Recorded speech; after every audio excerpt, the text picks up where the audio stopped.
नमस्कार, आपण पाहता हिरकणी न्यूज. हिरकणी न्यूज प्रत्येक क्षण ताज्या घडामोडी आणि महत्त्वाच्या प्रत्येक बातमीसाठी नेहमी तत्पर. सांगलीत लग्नाच्या 5व्या दिवशीच नववधूचे पलायन, दागिने रोख रक्कम घेऊन फरार. सांगली जिल्ह्यातील आटपाडी तालुक्यात धक्कादायक प्रकार उघडकीस आला आहे.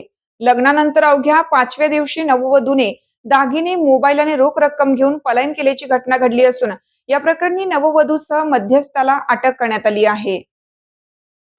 आटपाडीतील 38 वर्षीय शेतकरी युवकाला दीर्घकाळ विवाहासाठी वधू मिळत नाही. अखेर एका मध्यस्थाच्या मदतीने वधू निश्चित करण्यात आली. 20 मार्च रोजी मोजक्या नातेवाईकांच्या उपस्थितीत देवळात साध्या पद्धतीने विवाह पार पडला. लग्नानंतर 4 दिवस सर्व काही सुरळीत सुरू होतं. मात्र 25 मार्चच्या मध्यरात्री सुमारे 3 वाजण्याच्या सुमारास नववधूने घरातील 1,41,000 रुपयांचे दागिने, मोबाईल आणि 21,000ची रोख रक्कम घेऊन पलायन केलं. घटनेनंतर युवकाने नववधू व मध्यस्थांचा शोध घेतला. अखेर पोलिसात तक्रार दाखल करण्यात आल्यानंतर दोघांनाही अटक करण्यात आली आहे. न्यायालयाने त्यांना 7 एप्रिलपर्यंत पोलीस कोठडी सुनावली आहे. या घटनेमुळे परिसरात खळबळ उडाली असून अशा प्रकारच्या विवाह फसवणुकीबाबत सावध राहण्याचे आवाहन करण्यात येत आहे.